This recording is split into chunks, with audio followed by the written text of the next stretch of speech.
Hare Krishna, Namaste. Chapter 14 is entitled as Gunatraya Vibhaha Yoga, Sloka 5, Part 4.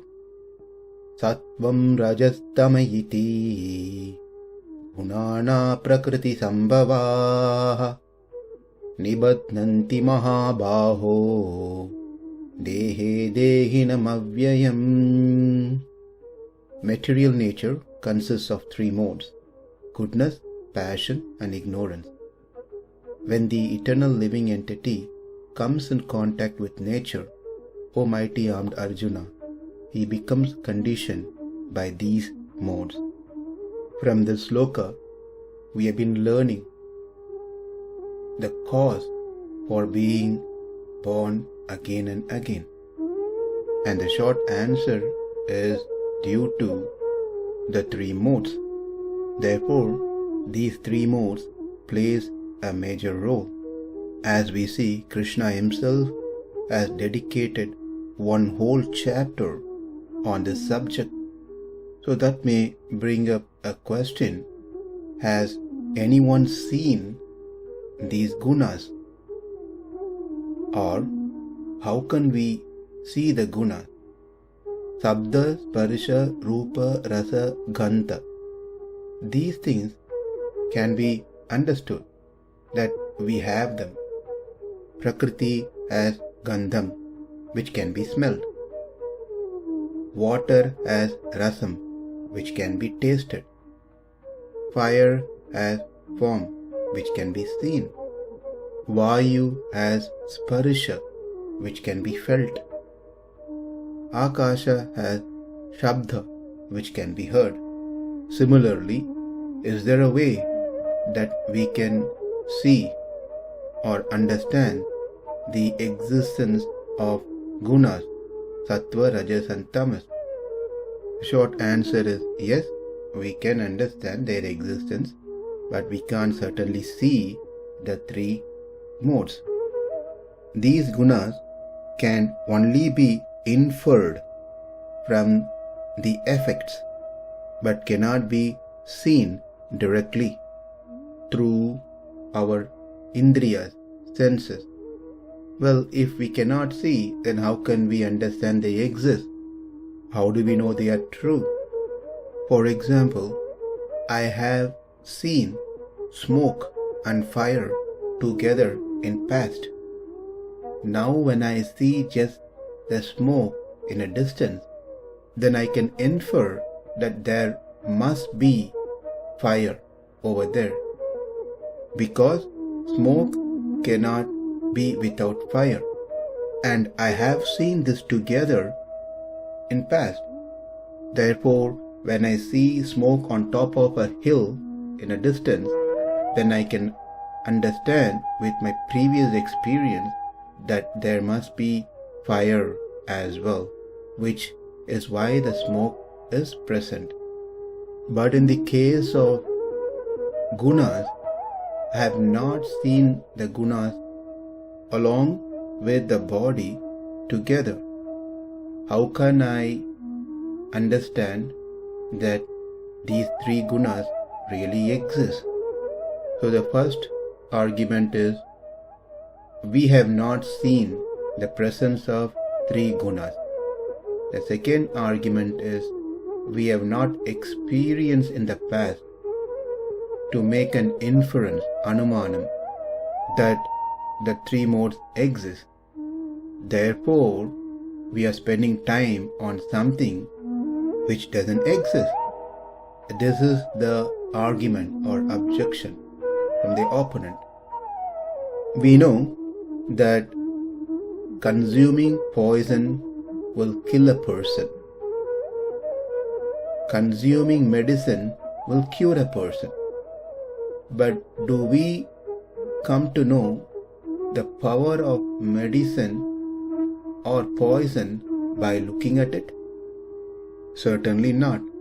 We learn it by hearing from one who knows about it.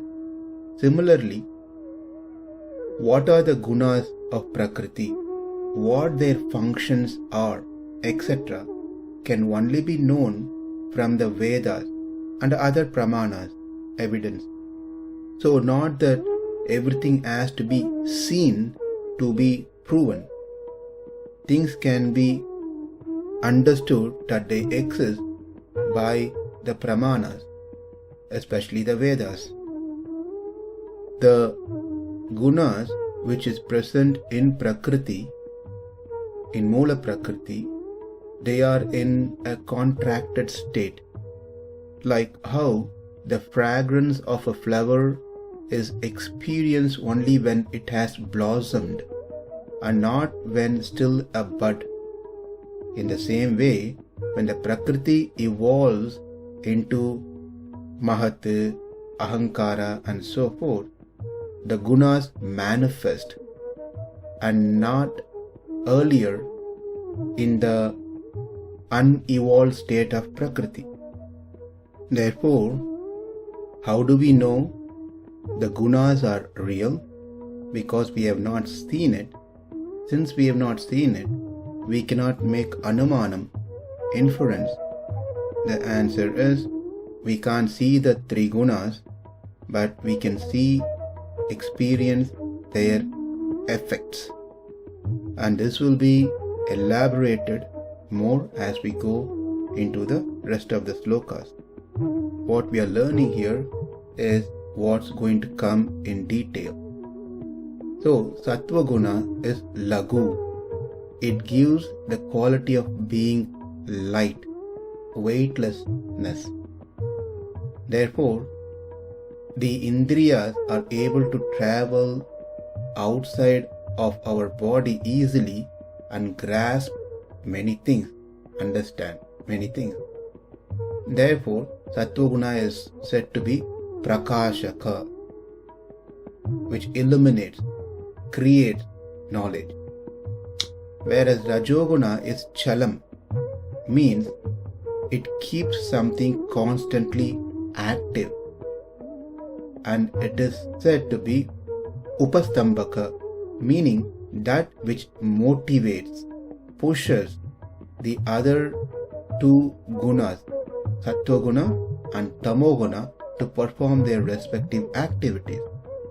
That's the function of rajoguna.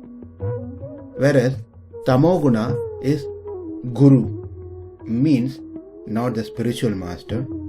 Guru has various meanings depending on the context it's been used. It means that heaviness. So tamoguna is guru, means it makes things heavy, and so it is said to be varanaka, that which curtails or blocks the indriyas from going out and grasping things. One feels sleepy, lazy, things like that. This is all the effect of tamoguna. It blocks the indriyas to do further activities. Sattva guna is the cause of priti, happiness. Rajoguna is the cause of apriti, sorrow. Tamoguna is the cause of vishada, confusion, misunderstanding. So, sattva guna creates knowledge, jnana, because sattva guna is lagu, weightless, light, by which the indriyas can travel outside to grasp things, which becomes the knowledge. Whereas rajoguna leads to action, pravritti. Therefore it is chalam, which is constantly active. Whereas tamoguna makes things heavier, where the indriyas can't travel out. Therefore it doesn't produce any jnana, knowledge. Hence gives rise to moha, lack of attention, alasya, laziness, nidra, sleep. Therefore, by karya, we can understand the karana. By the effects that we experience, we see, we can understand the cause of this effect, which are the three modes. By sattva-guna, prakāśakam, clarity. By rajoguna, pravritti, activity. By tamoguna, moham, delusion occurs. So the point is, we won't be able to see, or we can't see the three gunas, but we can certainly experience the effects of the three gunas. Therefore, we can conclude that karya-karana relationship, that is the karya or the effect, and karana is the cause. Without cause, the effect will not take place. In this way, we can understand that the three modes are present, exist. That brings up another question.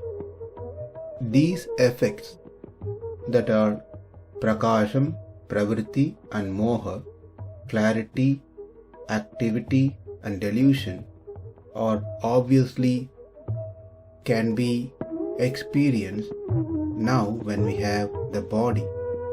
But during the pralaya stage, meaning only when the mula prakriti exists, these three characteristic doesn't seem to be present. In its pralaya stage, clarity, activity, delusion are not there. When they are not there in the pralaya, in the cause, how can we say these effects are by the cause? Let's understand this with an example. We all know that the mango, when it's ripened, it tastes nice, sweet, and it also smells very nice. But when the mango is raw, we don't get the taste, sweetness and the smell. But because we cannot smell, it doesn't have the taste, doesn't mean those features are not present in that mango in their raw state. It is there, but not in a manifested state. They become manifested only after they become ripened. But otherwise, these things are present in the mango. Similarly, these characteristic of prakāśa, pravritti, moha, which are respectively belongs to the three gunas, are always present even in the pralaya stage, but they are in unmanifested state and only becomes manifested later during the creation. Say a person has high fever and is been advised to take medicine to control the temperature, but as he takes the medicine, the high temperature now get reduced. But that doesn't mean the cause, the fever, is gone. It is just suppressed by the medicine for some time. Therefore, he's been advised to take this particular medicine for every 4 hours, so the temperature doesn't go very high.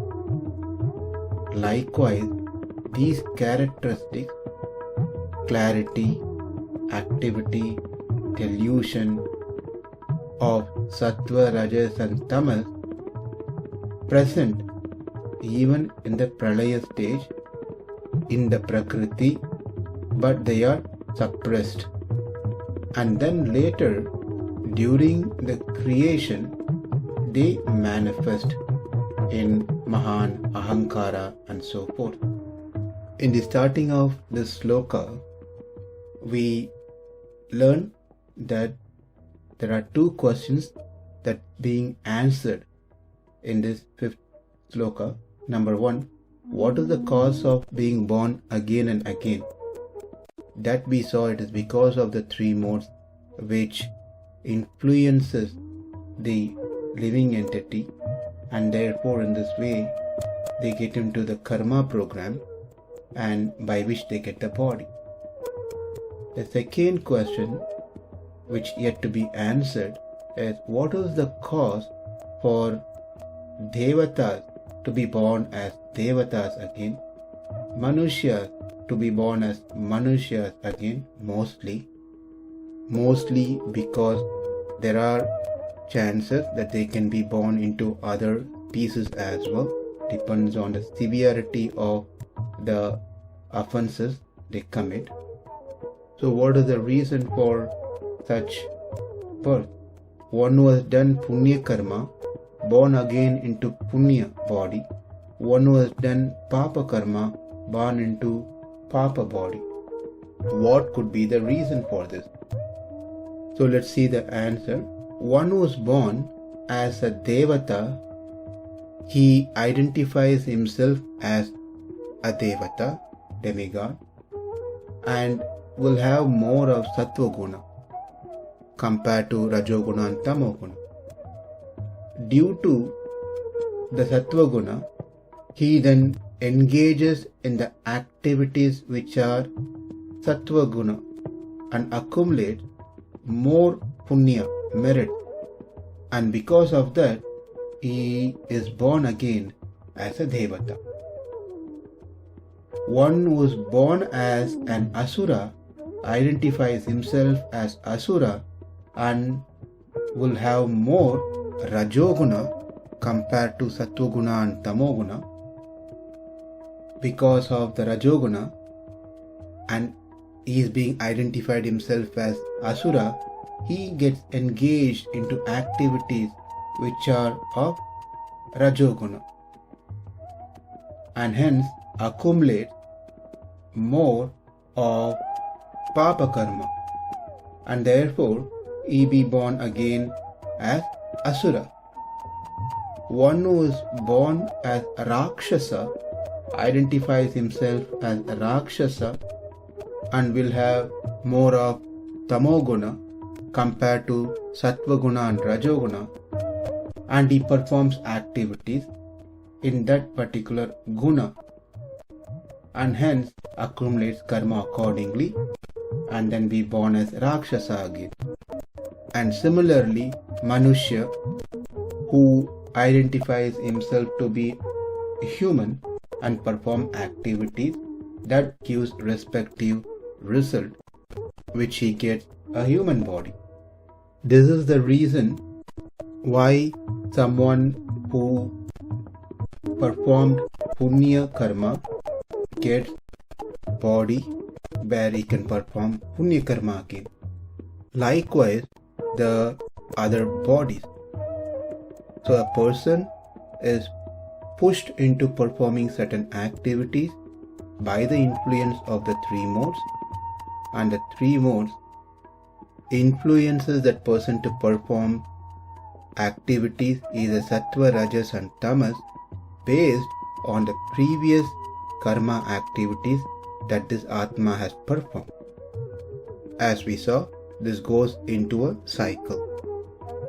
But the concluding purport of this sloka is to state that atma in its natural position, meaning when it is not conjoined or connected with the gunas, it doesn't suffer the contraction of knowledge, no pains and pleasures of this world, but all these are simply due to the atma being encased in the body, and the gunas bind this atma with samsara. In the next following 3 slokas, Krishna will explain how exactly these 3 modes binds the living entity. Sloka 6 talks about how sattva guna binds. Sloka 7, rajoguna. Sloka 8, tamoguna. Sattvaṁ rajastama iti gunaha prakriti sambhavaha निबध्नन्ति महाबाहो देहे देहिनमव्ययम्। नमस्ते, हरे कृष्ण।